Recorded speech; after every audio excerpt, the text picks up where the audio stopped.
तो गाइस मैं हूं अंकित और आप देख रहे हैं रेसलिंग फैंस नेटवर्क। शुरू करते हैं भाई अपनी बातों को हम लोग सबसे पहले रिक फ्लेयर से। आप बोलोगे भाई रिक फ्लेयर से कैसे बातों को शुरू करो, क्या हो गया? तो रिक फ्लेयर ने भाई एक बहुत ही मैसिव न्यूज़ दी है। रिक फ्लेयर का कहना है कि वो रेसल करना चाहते हैं एक आखिरी मैच, जो कि पिछले कई सालों से आप लोग सुन रहे होगे। हर बार रेसल करने के बाद रिक फ्लेयर बोलते हैं कि उनके अंदर अभी भी एक मैच बचा है। रिक फ्लेयर भाई 5 स्टार पॉडकास्ट पे बात करते हुए कहते हैं कि वो एक और मैच रेसल कर सकते हैं। एंड ये सुनने के बाद फैंस भाई अपने आपे को लूज़ कर देते हैं। फैंस का कहना है भाई इस पागल का क्या चल रहा है, मतलब क्या नौटंकी है ये। कभी पिछला बार जो इनका मैच हुआ था ये ऑलमोस्ट मरते मरते बचे थे, मतलब उस मैच में इनकी जो हालत ख़राब हो गई थी भाई पूछो ही मत। ये फिर से रेसल करने को तैयार है, रिटायर क्यों नहीं हो रहे? लोगों को लगता है भाई कि पैसों की भी दिक्कत नहीं इनके पास, तो फिर ये बंदा रिटायर क्यों नहीं हो रहा? अपनी लेगेसी को लोग रून क्यों करते हैं, ये समझ नहीं आ रहा फैंस को। अब ऐसे में भाई ब्रॉन्सन रीड ने भी इसके ऊपर रिस्पॉन्ड किया है। ब्रॉन्सन रीड भाई कोट करते हैं इस ट्वीट को एंड कहते हैं, people keep saying they want me to tsunami him, you are really want to watch someone die. कहते हैं कि लोग मुझे बोल रहे हैं भाई कि मैं इसे सुनामी लगाऊं, यानी रिक फ्लेयर को। तुम सब सही में क्या देखना चाहते हो कि कोई रिंग के अंदर मर जाए? ऑनेस्टली भाई सुनामी छोड़ना भाई, मैं किसी और की बात कर रहा हूँ। सुपर किक लग जाएगी अगर एक्चुअल सुपर किक, तो रिक फ्लेयर उठ नहीं पाएंगे। तो इस उम्र में मैं एग्जैक्ट बता भी नहीं सकता क्या एज होगी इनकी भाई, गूगल करे बिना मैं बता भी नहीं सकता। तो अब इस एज में रिक फ्लेयर भाई रेसल करेंगे, अगर एक ढंग की सुपर किक भी बज गई तो रिक फ्लेयर उठ नहीं पाएंगे भाई। गलती से अगर सर में चोट आ गई तो आप समझ लो क्या होगा। अगर पावर बॉम्ब लग गया तो क्या होगा? इस एज में रेसल क्यों करना है? ऑल्सो रिक फ्लेयर तो भाई पिछले लगता है 10 साल से बूढ़े ही दिख रहे हैं। रिक फ्लेयर तो खैर अपनी जवानी में भी बूढ़े दिखते थे, वो अलग बात है, लेकिन रिक फ्लेयर भाई हमेशा से बूढ़े दिखे हैं। अभी भी हल्क हॉगन स्टिल काफ़ी बेटर फिजिक के अंदर दिखते हैं। रिक फ्लेयर तो भाई कपड़े की तरह हो गए, मतलब हर तरफ से लगता है भाई मुर्ग हैं, मतलब फोल्डेड हैं। तो बहुत इनकी एज हो गई है एंड ये अब केपेबल नहीं है रेसल करने के लिए, लेकिन ये बात एक्सेप्ट नहीं कर रहे हैं फॉर सम रीज़न। लगता है भाई कि दिमाग में कुछ और है। वो कहते हैं ना विनाश काले विपरीत बुद्धि, कहीं रिक फ्लेयर के साथ वही सीन नहीं तो हो गया है, मुझे ऐसा लगता है। फिलहाल भाई रिक फ्लेयर ने ये बात बोली। अब खैर मैं आपसे वो फॉर्मेलिटी वाला क्वेश्चन पूछ लेता हूँ कि आपको लगता है कि रिक फ्लेयर भाई अपने रिटायरमेंट मैच में, जो कि शायद इनका रिटायरमेंट मैच हो, अगर ये आगे ना रेसल करना चाहे तो जॉन सीना को फेस कर सकते हैं? हाँ या फिर ना लिख के बताना, या फिर अगर जॉन सीना नहीं तो कोई और कमेंट करके बताना। आगे बढ़ते हैं गाइस, बात करते हैं अगली स्टोरी के बारे में, जो कि Monday night raw on Netflix को लेकर। तो भाई इस वाले एपिसोड के लिए अब नई टिकट सेल्स की अपडेट आई है, वो भी मैं आपको बता देता हूँ। अब ज़्यादा टिकट्स बचे नहीं भाई, पिछले अपडेट मैंने आपको बताई थी तभी बहुत टिकट्स बचे नहीं थे।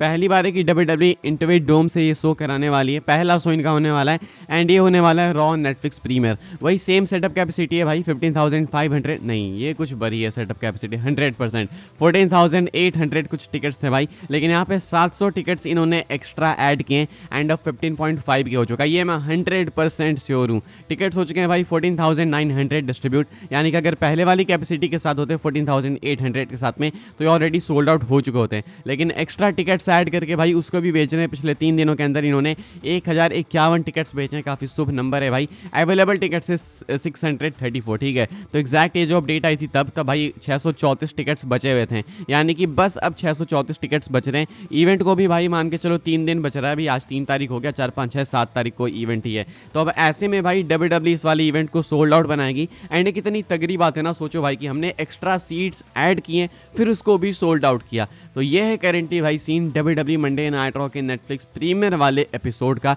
स्टेज वगैरह से ज़्यादा एक्सपेक्ट मत करना भाई, इन्होंने सीट्स ऐड करी है, तो ये अंडरग्राउंड जो मैं स्टेज की बात कर रहा था वही आप लोग एक्सपेक्ट कर सकते हो। नॉर्मली जब ये सीट्स ऐड करते हैं तो उसी तरीके का स्टेज देखने को मिलता है एंड जिस तरीके से वो मैप निकल के सामने आया था, या फिर अभी भी ये जो मैप है भाई ये अंडरग्राउंड एंट्रेंस की तरफ ही इंडिकेट कर रहा है। हालांकि मैं ऐसा नहीं बोलूँगा कि बिल्कुल आप श्योर हो जाओ, लेकिन देख के ऐसा लगता है। आगे बढ़ते हैं गाइस, हम लोग बात करते हैं अगली स्टोरी के बारे में, जो कि WWE की अनाउंसर्स टीम को लेके लिलियन गार्सिया की बात करने वाले हैं एंड साथ में बात करने वाले हैं एलिसिया टेलर के बारे में।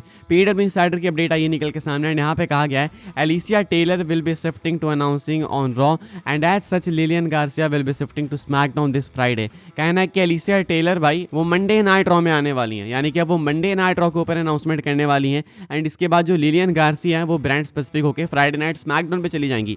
अब ये लिलियन गार्सिया के लिए तो अच्छी चीज़ है ही, चलो भाई मतलब वो तो लेजेंड है इस फील्ड में, लेकिन एलिसिया टेलर की बात करें तो उनके लिए बहुत बड़ी अपॉर्चुनिटी है भाई।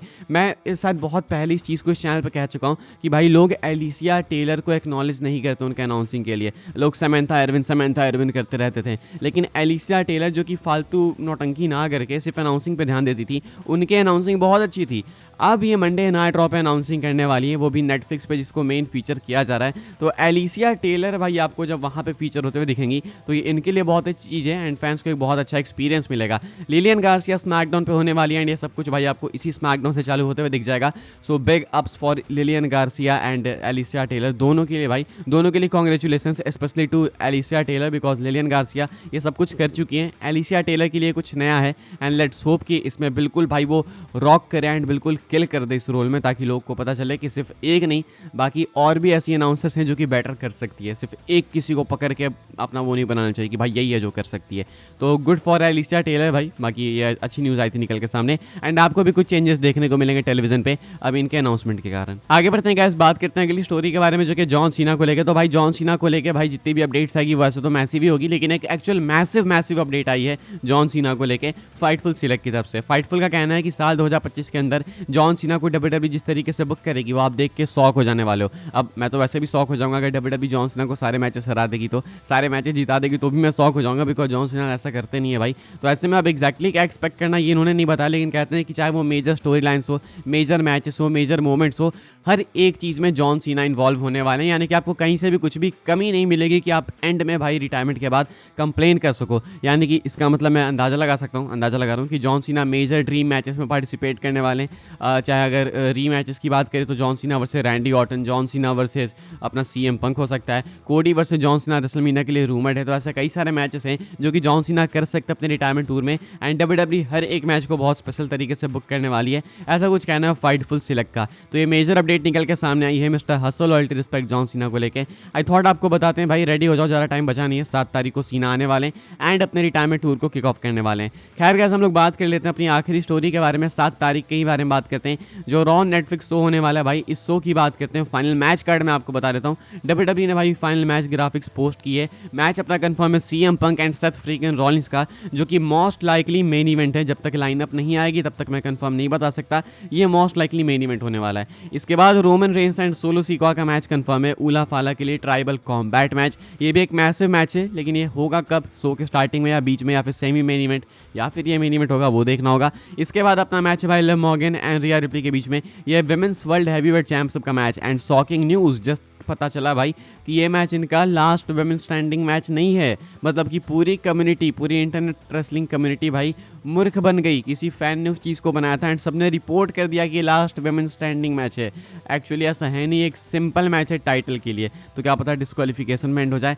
एंड देन है भाई अपना Drew McIntyre and Jey Uso का मैच। ये 4 मैचेस कंफर्म है, ऑफिशियल मैच कार्ड ये है। इसके अलावा आपको जॉन सीना शो पे देखने को मिलेंगे, इसके अलावा आपको ट्रेविस स्कॉट देखने को मिलेंगे परफॉर्म करते हुए, इसके अलावा शायद रॉक आ सकते हैं, कोडी रोड्स होने वाले हैं शो पे, और भी बहुत सी चीज़ें हैं। जॉन सीना से मैं एक्सपेक्ट कर रहा हूँ भाई कि वो आके अपनी रंबल एंट्री अनाउंस करने वाले हैं। इसके बारे में और भी बात करेंगे हम लोग। अभी फिलहाल ये कुछ अपडेट है भाई मंडे नाइट रॉ और नेटफ्लिक्स के फाइनल मैच कार्ड को लेके। इस वाली वीडियो के लिए भाई ये सारी अपडेट्स थी। आई होप्स आपको इन्फॉर्मेशन मिली हो तो वीडियो को लाइक करें, शेयर करें, सब्सक्राइब करें चैनल को, ताकि आने वाले टाइम के अंदर आपको और भी सही डब्ल्यूडब्ल्यूई की न्यूज़ अपडेट्स जानने को मिलते रहे।